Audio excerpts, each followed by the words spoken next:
ವಾಲ್ಮೀಕಿ ನಿಗಮ ಮಂಡಳಿಯ ಹಗರಣ ಅಂತಕ್ಕಂಥದ್ದು one of the biggest scam in the Siddaramaiah ಸರ್ಕಾರ.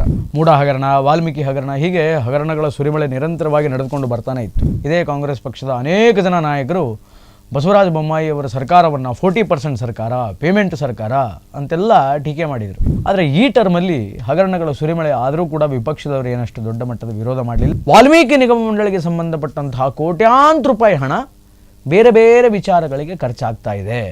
ನಾಗೇಂದ್ರ ಅವರು ಆರೋಪಿ ಸ್ಥಾನಕ್ಕೆ ಬಂದು ನಿಂತರು, ಅದಾದ ಮೇಲೆ ಜೈಲಿಗೆ ಹೋದರು, ಈಗ ಜಾಮೀನಿನ ಮೇಲೆ ಹೊರಗಡೆ ಇದ್ದಾರೆ. ಪಾಪ ಸತ್ತಂತ ಚಂದ್ರಶೇಖರನಿಗೆ ಅದೇನು ನ್ಯಾಯ ಸಿಕ್ತೋ ಅದೇನು ಬಿಡ್ತೋ ಗೊತ್ತಿಲ್ಲ. ತಾವು ಮೂಡ ಹಗರಣದಲ್ಲಿ ಸಿಕ್ಕಾಕೊಂಡಾಗ CM ಸ್ಥಾನದಿಂದ ಕೆಳಗಿಳಿಲಿಲ್ಲ, ಇಲ್ಲಿ ನಾಗೇಂದ್ರನ್ ಕೆಳಗಿಳಿಸಿದ್ರು. ವಾಟ್ ಎವರ್, ಅವ್ರ ಪಕ್ಷ ಕಂಟಕ ನಾಗೇಂದ್ರನಿಗೆ ಸ್ಟಾರ್ಟ್ ಆಗಿದೆ. ಇಡಿ ಬಂದು ಕರೆಕ್ಟ್ ಟೈಮಿಗೆ ಗುಣ ಆಗ್ಬಿಟ್ಟಿದೆ. ಹಾಯ್ ಹಲೋ ನಮಸ್ಕಾರ, ರೆಬಲ್ ಟಿವಿ ವಿಶೇಷ ಕಾರ್ಯಕ್ರಮಕ್ಕೆ ಸ್ವಾಗತ. ನಾನು ಶ್ರೀನಿವಾಸ್ ವೈದ್ಯ. ಕಳೆದ ವರ್ಷ ವಾಲ್ಮೀಕಿ ನಿಗಮ ಮಂಡಳಿಯ ಹಗರಣ ಅಂತಕ್ಕಂಥದ್ದು one of the biggest scam in the Siddaramaiah ಸರ್ಕಾರ. ಮೂಡ ಹಗರಣ, ವಾಲ್ಮೀಕಿ ಹಗರಣ, ಹೀಗೆ ಹಗರಣಗಳ ಸುರಿಮಳೆ ನಿರಂತರವಾಗಿ ನಡೆದುಕೊಂಡು ಬರ್ತಾನೆ ಇತ್ತು. ಈ ಹಿಂದೆ ಭಾರತೀಯ ಜನತಾ ಪಾರ್ಟಿ ಅಧಿಕಾರದಲ್ಲಿದ್ದಾಗ ಇದೇ ಕಾಂಗ್ರೆಸ್ ಪಕ್ಷದ ಅನೇಕ ಜನ ನಾಯಕರು ಬಸವರಾಜ ಬೊಮ್ಮಾಯಿ ಅವರ ಸರ್ಕಾರವನ್ನು 40% ಸರ್ಕಾರ, ಪೇಮೆಂಟ್ ಸರ್ಕಾರ ಅಂತೆಲ್ಲ ಟೀಕೆ ಮಾಡಿದರು. ನಾನಾ ರೀತಿಯಲ್ಲಿ ಎಷ್ಟು ಸಾಧ್ಯನೋ ಅಷ್ಟು ಉಜ್ಜಾಗ್ಬಿಟ್ರು.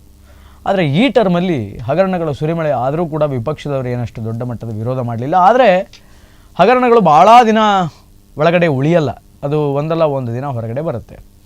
ವಾಲ್ಮೀಕಿ ನಿಗಮ ಮಂಡಳಿಯಲ್ಲಿ ಚಂದ್ರಶೇಖರನ್ ಅನ್ನುವಂಥ ಒಬ್ಬ ವ್ಯಕ್ತಿ ಕೆಲಸ ಮಾಡ್ತಾ ಇದ್ದ. ಆತ ಈ ಹಗರಣದ ಪ್ರೆಷರನ್ನು ತಡೆಯಲಾಗದೆ ಎಲ್ಲಿ ಈ ಹಗರಣ ಏನೂ ತಪ್ಪು ಮಾಡದಂತಹ ತನ್ನ ಮೇಲೆ, ಅಮಾಯಕನಾದಂತಹ ತನ್ನ ಮೇಲೆ ಬಂದು ಬಿಡುತ್ತೇನೋ ಅನ್ನುವಂಥ ಆತಂಕದಿಂದ, ಸ್ಟ್ರೆಸ್ನಿಂದ, ಭಯದಿಂದ ಪುಟಗಟ್ಟಲೆ ಡೆತ್ ನೋಟನ್ನು ಬರೆದು, ಆತ್ಮಹತ್ಯೆಯ ಪತ್ರವನ್ನು ಬರೆದು ನೇಣಿಗೆ ಶರಣಾಗ್ತಾನೆ. ಚಂದ್ರಶೇಖರನ್ ಅನ್ನುವಂಥ ವ್ಯಕ್ತಿ 2024ರ ಈ ಟೈಮಲ್ಲಿ, ಒಂದು ಪರ್ಟಿಕ್ಯುಲರ್ ಟೈಮಲ್ಲಿ ನೇಣು ಹಾಕೊಳ್ತಾನೆ. ನೇಣು ಹಾಕೊಂಡಂತಹ ಸಂದರ್ಭದಲ್ಲಿ ವಾಲ್ಮೀಕಿ ನಿಗಮ ಮಂಡಳಿಗೆ ಸಂಬಂಧಪಟ್ಟಂತಹ ಕೋಟ್ಯಾಂತರ ರೂಪಾಯಿ ಹಣ ಬೇರೆ ಬೇರೆ ವಿಚಾರಗಳಿಗೆ ಖರ್ಚಾಗ್ತಾ ಇದೆ. ಅದನ್ನು ಹದ್ದುಬಸ್ತಲ್ಲಿ ಹಿಡಿದು ಇಟ್ಟುಕೊಳ್ಳುವಂತಹ ಕಂಟ್ರೋಲ್ ಈಗ ನಮ್ಮ ಹತ್ರಕ್ಕಿಲ್ಲ. It's beyond control. ಅದು ನಮ್ಮ ಕಂಟ್ರೋಲ್, ನಮ್ಮ ಕೈ ಮೀರಿ ಹೋಗಿಬಿಟ್ಟಿದೆ. ಆ ಥರದ ಯಾವುದೇ ಸಿಚುವೇಷನನ್ನು ಗ್ರ್ಯಾಬ್ ಮಾಡಿ ಹಿಡಿದಿಟ್ಟುಕೊಳ್ಳುವಂಥ ಶಕ್ತಿ ನಮ್ಮಲ್ಲಿಲ್ಲ. ಬಹಳ ದೊಡ್ಡ ದೊಡ್ಡ ಕೈಗಳ ಕೈವಾಡಗಳು ಈ ಹಗರಣದಲ್ಲಿ ಇದೆ. ನಾನು ಎಷ್ಟು ಹೇಳಿದರೂ, ನಾನು ಎಷ್ಟು ತಡೆ ನಿಲ್ಲಿಸಲಿಕ್ಕೆ ಪ್ರಯತ್ನ ಪಟ್ಟರೂ ಕೂಡ ಅದು ಆಗ್ತಾ ಇಲ್ಲ. ಆದ್ದರಿಂದ ನಿಗಮ ಮಂಡಳಿಯ ಹಣ ಬೇಡವಾದ ರೀತಿಯಲ್ಲಿ ಖರ್ಚಾಗ್ತಾ ಇದೆ ಅನ್ನುವಂತಹ ಒಂದು ಡೆತ್ ನೋಟನ್ನು ಬರೆದು ಆತ್ಮಹತ್ಯೆಯನ್ನು ಮಾಡಿಕೊಳ್ತಾನೆ. ಆತ್ಮಹತ್ಯೆಯನ್ನು ಮಾಡಿಕೊಂಡ ನಂತರ ಬಹಿರಂಗವಾದದ್ದೇನು ಅಂತಂದರೆ, ನಿಗಮ ಮಂಡಳಿಯ ದುಡ್ಡು, ವಾಲ್ಮೀಕಿ ನಿಗಮ ಮಂಡಳಿಯ ಕೋಟ್ಯಾಂತರ ರೂಪಾಯಿ ದುಡ್ಡು ನಿಗಮ ಮಂಡಳಿಯ ಅಭಿವೃದ್ಧಿಗೆ, ನಿಗಮ ಮಂಡಳಿಯ ಕಲ್ಯಾಣಕ್ಕೆ, ಆ ಸಮುದಾಯದ, ಆ ಸಮಾಜದ ಜನರ ಕಲ್ಯಾಣಕ್ಕೆ, ಅವರ ಅಭಿವೃದ್ಧಿಗಾಗಿ ಬಳಸಬೇಕೇ ವಿನಃ ಅದು ಅಲ್ಲಿ ಬಳಕೆ ಆಗ್ತಾ ಇಲ್ಲ, ಬೇರೆ ಕಡೆ ದುರ್ಬಳಕೆ ಆಗ್ತಾ ಇದೆ, ಬೇರೆಲ್ಲ ಕಡೆಗೂ ಖರ್ಚಾಗ್ತಾ ಇದೆ ಆ ಹಣ ಅನ್ನುವಂಥದ್ದು ಆಗ ಒಂದು ಬಹಿರಂಗ ಆಯಿತು. ಸರಿ, ಎಲ್ಲಿ ಖರ್ಚಾಯಿತು? ವಾಲ್ಮೀಕಿ ನಿಗಮ ಮಂಡಳಿ ಕೋಟ್ಯಾಂತರ ರೂಪಾಯಿ ದುಡ್ಡಿತ್ತಲ್ಲ, ಅದನ್ನು ಯಾರು ತಿಂದರು, ಅದು ಎಲ್ಲಿ ಖರ್ಚಾಯಿತು ಅಂತ ಇನ್ವೆಸ್ಟಿಗೇಷನ್, ತನಿಖೆ ಅನ್ನುವಂಥದ್ದು ಪ್ರಾರಂಭ ಆಯಿತು. ತನಿಖೆ ಅನ್ನುವಂಥದ್ದು ಪ್ರಾರಂಭ ಆದ ಮೇಲೆ ಆರೋಪಿ ಸ್ಥಾನದಲ್ಲಿ ಬಂದು ನಿಂತವರು ಅದೇ ಬಳ್ಳಾರಿ ಭಾಗದ ಶಾಸಕರಾಗಿರ್ತಕ್ಕಂಥವರು ಮತ್ತು ಆಗ ಸಚಿವರಾಗಿರ್ತಕ್ಕಂಥ ನಾಗೇಂದ್ರ ಅವರು, ನಮ್ಮ ಬಳ್ಳಾರಿ ನಾಗೇಂದ್ರ ಅವರು ಆರೋಪಿ ಸ್ಥಾನಕ್ಕೆ ಬಂದು ನಿಂತರು, ಅದಾದ ಮೇಲೆ ಜೈಲಿಗೆ ಹೋದರು, ಈಗ ಜಾಮೀನಿನ ಮೇಲೆ ಹೊರಗಡೆ ಇದ್ದಾರೆ. ಏನು ಮಾಡಿದರು ಆ ದುಡ್ಡನ್ನು ಅಂತಂದರೆ, ಅನೇಕರು ಹೇಳೋದೇನು ಅಂತಂದರೆ, ಅಥವಾ ಇನ್ವೆಸ್ಟಿಗೇಷನ್ ಪ್ರಕಾರ ಗೊತ್ತಾಗಿದ್ದೇನು ಅಂತಂದರೆ, ಆ ಹಣವನ್ನು ಬಳ್ಳಾರಿ ಲೋಕಸಭಾ ಚುನಾವಣೆ ಏನು ನಡೀತಲ್ಲ, ಮೊನ್ನೆ ಲೋಕಸಭಾ ಚುನಾವಣೆಗಳು, ಆ ಲೋಕಸಭಾ ಚುನಾವಣೆಯಲ್ಲಿ ವಾಲ್ಮೀಕಿ ನಿಗಮ ಮಂಡಳಿಗೆ ಸಂಬಂಧಪಟ್ಟಂತಹ 100 ಕೋಟಿ ರೂಪಾಯಿ ಹಣವನ್ನು ಖರ್ಚು ಮಾಡಿದ್ದಾರೆ ಅನ್ನುವಂತಹ ವಿಚಾರ ಬಹಿರಂಗ ಆಯಿತು. ಅದಾದ ಮೇಲೆ ಸುಮಾರು ಇನ್ವೆಸ್ಟಿಗೇಷನ್ಸ್ ಆಯಿತು. ತುಕಾರಾಮ್ ಅಂದರೆ ಏನು MP ಆಗಿದ್ದಾರೆ, ಅವರನ್ನು ಕರೆಸಿಬಿಟ್ಟು ಎಂಕ್ವೈರಿ ಮಾಡಿದರು. ಬಳ್ಳಾರಿ ವಿಧಾನಸಭಾ ಕ್ಷೇತ್ರಕ್ಕೆ, ಲೋಕಸಭಾ ಕ್ಷೇತ್ರಕ್ಕೆ MP ಆಗಿದ್ದರು, ಅವ್ರನ್ನ ಕರೆಸಿ ಎಂಕ್ವೈರಿ ಮಾಡಿದ್ರು. ಅದಕ್ಕೆ ಸಂಬಂಧಪಟ್ಟಂತಹ ಬೇರೆ ಬೇರೆ ಅಧಿಕಾರಿಗಳನ್ನು ಕರೆಸಿದರು. ಬ್ಯಾಂಕ್ ಥ್ರೂ ಏನೇನು ಟ್ರಾನ್ಸಾಕ್ಷನ್ಸ್ಗಳಾಗಿತ್ತು ಆ ಟ್ರಾನ್ಸಾಕ್ಷನ್ಗಳನ್ನೆಲ್ಲ ಚೆಕ್ ಮಾಡಿದರು. ನೆಕ್ಕಂಟಿ ಅನ್ನುವಂತಹ ವ್ಯಕ್ತಿ ಆರೋಪಿಯಾಗಿದ್ದ, ಆತನನ್ನು ಕರೆಸಿ ಎಂಕ್ವೈರಿ ಮಾಡಿದರು. ಆತನೂ ಕೂಡ ಕಾನೂನು ಬಂದಿಯಾದ. ಇದೆಲ್ಲ ನಡೀತು. ಇದೆಲ್ಲ ನಡ್ಕೊಂಡು ಬಂತು. ಆದರೆ ಪಾಪ ಸತ್ತಂತ ಚಂದ್ರಶೇಖರನಿಗೆ ಅದೇನು ನ್ಯಾಯ ಸಿಕ್ತೋ ಅದೇನು ಬಿಡ್ತೋ ಗೊತ್ತಿಲ್ಲ. ಬಟ್ ಈಗ ರೈಟ್ ನಾವು ನಾಗೇಂದ್ರ ಆರೋಪಿ ಸ್ಥಾನದಲ್ಲಿದ್ದರೂ ಕೂಡ ಜಾಮೀನನ್ನು ಪಡೆದುಕೊಂಡು ಮತ್ತೆ ಹೊರಗಡೆ ಬಂದಿದ್ದಾರೆ. ಶಾಸಕ ಸ್ಥಾನದಲ್ಲಿ ಕಂಟಿನ್ಯೂ ಆಗೇ ಇದ್ದಾರೆ.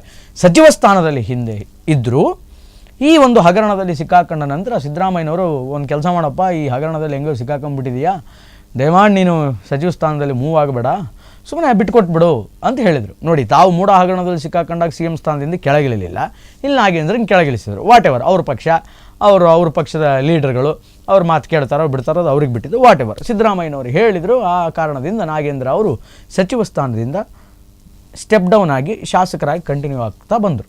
ಸುಮಾರು ತಿಂಗಳುಗಳ ಕಾಲ ಜೈಲಲ್ಲಿದ್ದರು, ಆರೋಪಿ ಸ್ಥಾನದಲ್ಲಿ ಈಗಲೂ ಕೂಡ ಇದ್ದಾರೆ. ಆದರೆ ಈಗ ಒಂದು ಹೊಸ ಕಂಟಕ, ಒಂದು ಹೊಸ ಗುಣ ಬಿದ್ದುಬಿಟ್ಟಿದೆ ನಮ್ಮ ಬಳ್ಳಾರಿ ನಾಗಣ್ಣನಿಗೆ.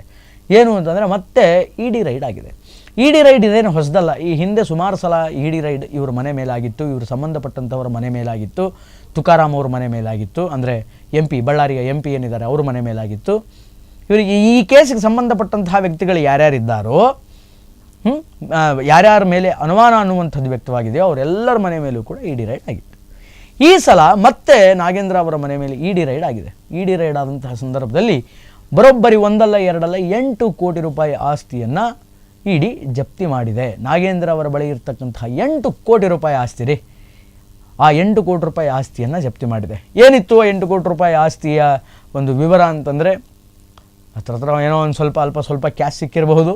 ಅದನ್ನು ಹೊರತುಪಡಿಸಿದರೆ ವಸತಿ ಸೈಟ್ಗಳು ಏನಿದೆ ಆ ಸೈಟ್ಗಳು, ಅದರ ಜೊತೆಗೆ ಕಮರ್ಷಿಯಲ್ ಪ್ಲಾಟ್ಗಳು, ಕಮರ್ಷಿಯಲ್ ಏರಿಯಾ ಇರ್ತಕ್ಕಂಥ ಪ್ಲಾಟ್ಗಳು, ವಾಣಿಜ್ಯ ಏನು ಸೈಟ್ಗಳಂತ ಕರಿತೀವಲ್ಲ, ವಾಣಿಜ್ಯ ಭೂಮಿ, ಆ ಥರದ ಭೂಮಿಗಳು, ಅದರ ಜೊತೆಗೆ ಒಂದು ಕಟ್ಟಡ, ಇದೆಲ್ಲ ಸೇರಿಬಿಟ್ಟು ಹತ್ರ 8 ಕೋಟಿ ರೂಪಾಯಿ ವೆಚ್ಚದ ಪ್ರಾಪರ್ಟಿಯನ್ನು ಈಗ ನಾಗೇಂದ್ರ ಕಡೆಯವರಿಂದ ಇ ಡಿ ತನ್ನ ವಶಕ್ಕೆ ತೆಗೆದುಕೊಂಡಿದೆ. ತೋರಿಸಿ, ಇದಕ್ಕೇನಿದೆ ದಾಖಲೆ, ಇದಕ್ಕೇನು ರಿಜಿಸ್ಟ್ರೇಷನ್ ಎಲ್ಲಿದೆ, ಇದಕ್ಕೆಲ್ಲಿ ದುಡ್ಡು ಕೊಟ್ಟಿದ್ದೀರಿ, ನಿಮ್ಮ ಹತ್ರಕ್ಕೆ 8 ಕೋಟಿ ಹೆಂಗೆ ಬಂತು, ಎಲ್ಲ ಮತ್ತೆ ಮೊದಲಿಂದ ಪುರಾಣ ಪ್ರಾರಂಭ ಆಗುತ್ತೆ. ಮುಗಿತಲ್ಲ ತಲೆನೋವು. ಜಾಮೀನು ಮೇಲೆ ಹೊರಗಡೆ ಬಂದು ಅಟ್ಲೀಸ್ಟ್ ಏನಾದರೂ ಒಂದು ಸ್ವಲ್ಪ ಈ ದೋಷವನ್ನು ಕಳೆದುಕೊಂಡು ನಿರ್ದೋಷಿ ಆಗೋಣ ಅನ್ನುವಂತಹ ಮನಸ್ಥಿತಿ ಬಂದಾಗಲೇ ಮತ್ತೊಂದು ಕಂಟಕ ನಾಗೇಂದ್ರನಿಗೆ ಸ್ಟಾರ್ಟ್ ಆಗಿದೆ. ಇ ಡಿ ಬಂದು ಕರೆಕ್ಟ್ ಟೈಮಿಗೆ ಗುಣ ಆಗಿಬಿಟ್ಟಿದೆ. 8 ಕೋಟಿ ರೂಪಾಯಿಯನ್ನು ಸೀಸ್ ಮಾಡಿದಾರಂತೆ. ಹತ್ರ 100 ಕೋಟಿ ರೂಪಾಯಿ, ಒಂದಲ್ಲ ಎರಡಲ್ಲ, ವಾಲ್ಮೀಕಿ ಹಗರಣದಲ್ಲಿ ಬಳಕೆ ಅಂದರೆ ಮಿಸ್ಯೂಸ್ ಆದಂತಹ, ದುರ್ಬಳಕೆ ಆದಂತಹ ಹಣ 100 ಕೋಟಿ ರೂಪಾಯಿ. 2024ರಲ್ಲಿ ಸಚಿವರಾಗಿದ್ದರು, ಅವರನ್ನು ರಾಜೀನಾಮೆ ಕೊಡಿಸಿ ಶಾಸಕ ಸ್ಥಾನದಲ್ಲಿಯೇ ಉಳಿಸಿದರು. Right now still he is in bail ಮೇಲೆ ಆಚೆ ಬಂದು ಬಳ್ಳಾರಿಯ ಶಾಸಕರಾಗಿ ಕಾರ್ಯವನ್ನು ನಿರ್ವಹಿಸ್ತಾ ಇದ್ದಾರೆ. ಬಟ್ ಈಗ ಇ ಡಿ ಸಡನ್ನಾಗಿ ಮತ್ತೆ ದಾಳಿ ಮಾಡಿ 8 ಕೋಟಿ ರೂಪಾಯಿಯನ್ನು ಜಪ್ತಿ ಮಾಡಿದೆ. ಇನ್ನೂ ಮುಂದಿನ ದಿನಗಳಲ್ಲಿ ಅದಿನ್ನೂ ಎಷ್ಟು ಕೋಟಿ ಜಪ್ತಿ ಮಾಡ್ತಾರೋ ಏನೋ. ಅದೇ 8 ಕೋಟಿ ಇವ್ರ ಮನೆಯಲ್ಲೇ ಸಿಕ್ಕಿದ್ದು ಸ್ವಾಮಿ, ಇವ್ರ ಹತ್ರಕ್ಕೆ ಸಿಕ್ಕಿದ್ದು. ಇವ್ರು ಇನ್ನೂ ಮತ್ತು ಬೇರೆ ಎಲ್ಲಾದರೂ ಏನಾದರೂ ತೆಗೆದಿಟ್ಟಿದ್ದಾರಾ, ಬೇರೆಯವ್ರ ಹೆಸರಲ್ಲಿ ಏನಾದರೂ ಪ್ರಾಪರ್ಟಿಗಳನ್ನು ಮಾಡಿಟ್ಟಿದ್ದಾರಾ, ಅಥವಾ ಬೇರೆ ಯಾವುದಾದ್ರೂ ಒಂದು ಟ್ರಸ್ಟಿಗೆ ಸೇಫರ್ ಝೋನಲ್ಲಿರಲಿ ಅಂತ ಅಲ್ಲೇನಾದರೂ ಇಟ್ಟಿದ್ದಾರೆ. ಈ ಥರದ ಎಲ್ಲ ಅನುಮಾನಾಸ್ಪದ ಪ್ರಶ್ನೆಗಳು ಕೂಡ ಇಡಿಗೆ ಸಹಜವಾಗಿ ಸಾಮಾನ್ಯವಾಗಿ ಕಾಡುತ್ತೆ. ಬಟ್ ರೈಟ್ ನಾವು one of the biggest shock ಇದೆ ನಾಗೇಂದ್ರ ಅವರಿಗೆ. ಅಂದರೆ ಕಾಂಗ್ರೆಸ್ ಸರ್ಕಾರದಲ್ಲಿ ನಿರಂತರವಾಗಿ ಹಗರಣಗಳು, ಅಪಭ್ರಂಶಗಳು ನಡ್ಕೊಂಡು ಬರ್ತಾನೇ ಇದೆ. ಅದಕ್ಕೆ ಫುಲ್ ಸ್ಟಾಪ್ ಅನ್ನೋದು ಬರ್ತಾನೇ ಇಲ್ಲ, ಬೀಳ್ತಾನೇ ಇಲ್ಲ. ಅದು ಯಾಕೆ ಹಾಗಾಗ್ತಾ ಇದೆ ಅನ್ನುವಂಥದ್ದು ಗೊತ್ತಿಲ್ಲ. ಬಟ್ ಇದೆಲ್ಲದರ ಮಧ್ಯೆ ಪಾಪ ಆ ವ್ಯಕ್ತಿ ಬಡವಾದ, ಯಾರು ಆತ್ಮಹತ್ಯೆ ಮಾಡ್ಕೊಂಡಲ್ಲ, ನಿಗಮ ಮಂಡಳಿಯ ಚಂದ್ರಶೇಖರನ್ ಅನ್ನುವಂತಹ ನೌಕರ, ಆತ ಬಡವಾದ. ಆತನಿಗೆ ಅದೇನು ಕಂಪೋಸಿಷನ್ ಕೊಟ್ಟರು ಬಿಟ್ಟರು, ಆತನಿಗೆ ಏನಾಯಿತು ಅನ್ನುವಂಥದ್ದು ಗೊತ್ತೇ ಇಲ್ಲ. ಆದರೆ ಆತನ ಸಾವಿನಿಂದ ಹಗರಣ ಹೊರಗಡೆ ಬಂದಿದ್ದಂತರೂ ಸತ್ಯ. ಒಟ್ಟಾರೆಯಾಗಿ ಇದು ಈ ಹೊತ್ತಿನ ವಿಶೇಷ. ನಿರಂತರ ಸುದ್ದಿಗಾಗಿ ನೋಡ್ತಾ ಇರಿ ರೆಬಲ್ TV. ನಮಸ್ಕಾರ.